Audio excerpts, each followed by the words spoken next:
Well, hello to everybody and welcome once again.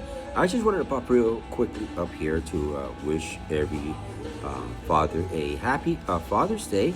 And I just wanted to also show you in a photo format, pretty much my quick setup, how I set up. I'm inside a Panera, and this is my very simple setup. I have talked about it before, but some of the stuff you have not been able to see, obviously, because I've been using my iPhone Pro 16.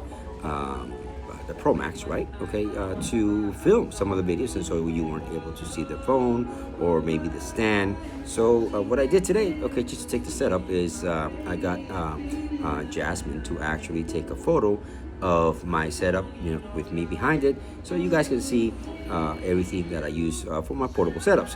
So I hope. And I actually handwritten every single thing that's on the table, so that you have an idea.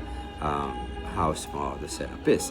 So yeah, we're just here in Panera, just having some coffee and having a wonderful Father's Day. I've got Eve, the German Shepherd, right down there. She is just loving all the nice, cool air condition, and Jasmine is in front of me. She's also enjoying the day out here. She gave you like a quick smile. I know that you weren't able to see it, but anyways, we're all here just having a great time, and I want to wish every father out there a very happy Father's Day. Bye bye.